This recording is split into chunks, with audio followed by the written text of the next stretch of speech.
And now, we have a very special individual, and I'll apologize before I introduce her because I'm going to butcher her last name. Ladies and gentlemen, please welcome Lieutenant Colonel Susan Geddes Lee. Did I butcher it? Oh, close counts. Oh, close counts.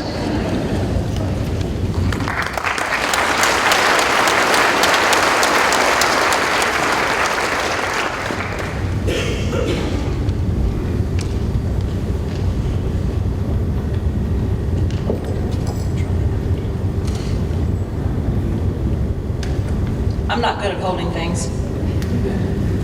The only reason I have cards is to keep me on track because I've been limited in time and I can stand here and talk to you all day long. I want to ask you a question first. Of all you vets, Vietnam vets out there, think back, where were you 50 years ago today? 4th of July, 1964. Many of you had probably not even heard of a tiny little country called Vietnam on the other side of the world. You didn't hear about it until you got your draft card or you signed up because the country said, we need you, and you stood up and you went. I want to personally thank you for what you gave, what you did, and welcome you back home, the welcome you never got before. I want to thank you on a very personal level. Because of you, I have the career I have today. And I mean that from the bottom of my heart. I come from a long line of military folks. My great-great-great-grandfather on one side fought in the Civil War for the Union side.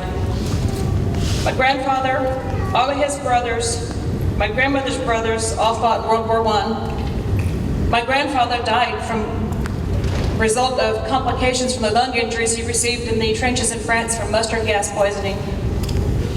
My grandmother and her sister were Red Cross volunteers during World War I. My father, an uncle, and my father-in-law all fought in World War II. Had an uncle in Korea, a brother and 3 cousins in Vietnam, 2 other brothers, a niece, brother-in-law, and son-in-law have all served in the military. A nephew was injured in Afghanistan and medically retired. And there's still people over there in Afghanistan and Iraq both, and now things are coming up again in the world. Hotspots everywhere. But I want to thank you because when my brother was in Vietnam, he was a Marine in the DMZ for 13 months. And that was the first time we could actually see war on television at home. And I was only 12 years old, 12 and 13 when he was over, that year he was over there. But at that time, I made a commitment to myself that I wanted to be an Army nurse. You see, I'm not Army, but I wanted to be an Army nurse and do what I could because I wasn't a soldier and there weren't women soldiers in combat then, and that's what I wanted to do. I wanted to do my part and join you. And then things kind of went, he came home safely, thank God, my brother did. And at 16 I fell in love, 17 got married to my husband of almost 40 years, standing back over there. And because of that commitment and those memories, although it didn't come to fruition for a long time, we had our kids and family. And when I was 35, I had the opportunity, what do I really want to do with my life? And it came back to me, I still wanted to be a nurse. I figured I was too old by then to be an Army nurse. They wouldn't take somebody that old. But I graduated at 39 with my Bachelor's of Science in Nursing, and the recruiters are there trying to snap up all the young nurses for the Army and the Air Force and the Navy.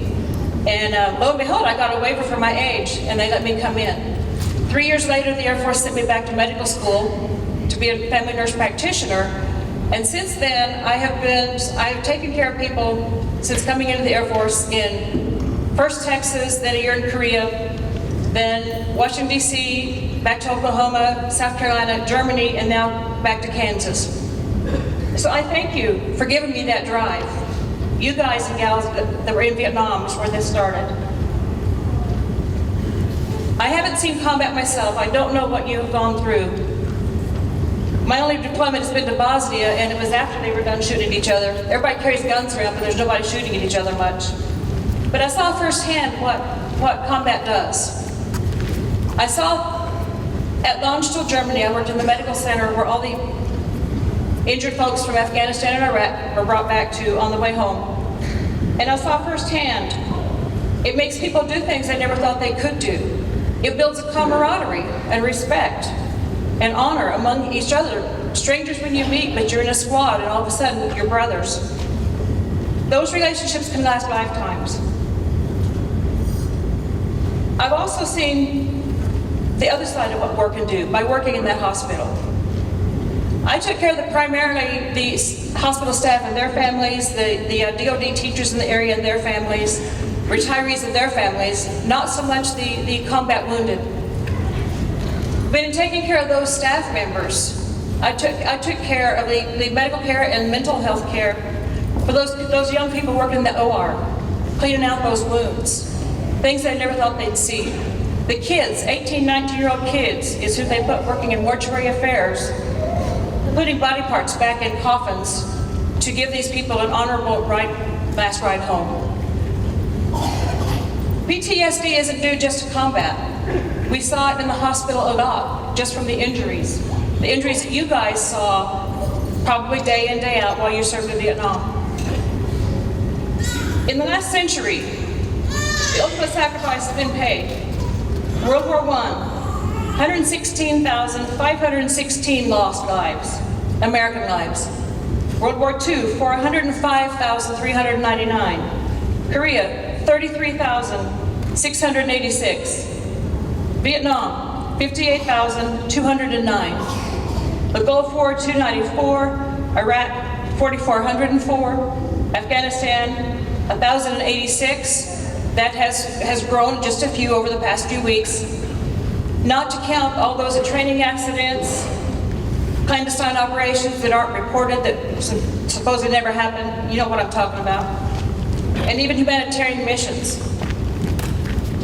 But think about this, you guys that came home.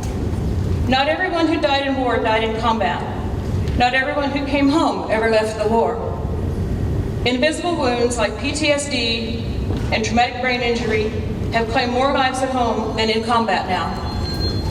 Every day, 22 vets commit suicide. Multiply that by 365 days for a year, 8,000 per year. Look around you in this room. At that rate, how long before all of us could be gone? This is a serious thing, folks. You've got to support each other. You've got to love each other. Vets to vets, but families to vets and vice versa.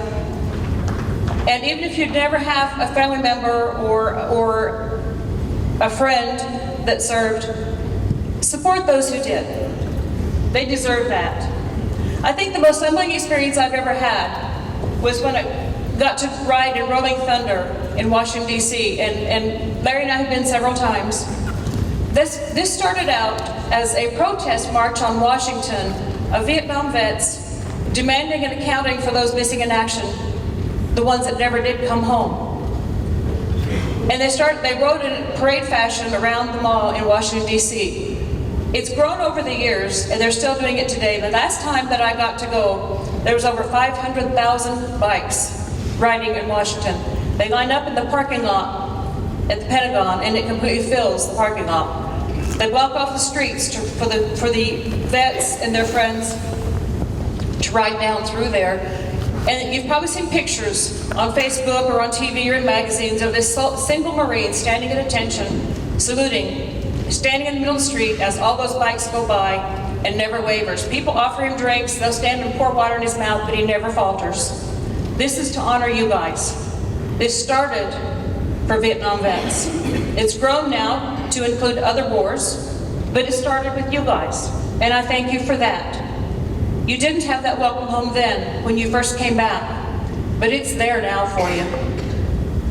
If you've never got to go and you ride a bike, I urge you to make that a part of something on your bucket list. My husband's best friend, Bill Strickland, was a Vietnam vet. He had done 2 tours. I never knew exactly what his tours were like because it wasn't something he talked about. But he had 2 Bronze Stars and 4 Purple Hearts from those 2 tours. So I know it was rough. He was a wonderful man, and he was my hero in more ways than one. A very humanitarian man. But in 2008, he had never been to the Vietnam Memorial Wall. wall. And in 2008, after we had moved from Oklahoma where he lived to South Carolina, he and his wife rode to South Carolina, spent a couple of days with us, and then we rode up there together to the Rolling Thunder. And Bill said this was the first time he could go to that wall because most of the people that he was there with, their names are on the wall. And it touched me so much to know that this guy, my hero, said that this was the first time he trusted somebody enough to go. And that was my husband. Unfortunately, within the next year, Bill died unexpectedly of cancer. But if you get a chance to go, this honors you guys. Today we honor your service, Vietnam vets. We honor you and we thank you. What you experienced then has made things totally different for people now in the military. Our soldiers coming home now are welcomed. American Legion, VFW, families, friends, active duty folks from whatever base happens to be nearby the airport, they gather and welcome these guys and gals home. It's because of what happened to you, regrettably, and I wish I could do something to make it up to you for at that time. But I thank you for bringing it forward, for taking a stand, and saying, we didn't get that, because now the folks coming home, wounded or not, they do get welcomed home. And that's a part of what you have stood for and a part of what you mean to me. And I thank you very, very much. Thank you for the drive you instilled in me as a 12-year-old girl to do what I do. I love what I do, and I love taking care of my retiree and my veterans the most. Thank you. May God bless all of you.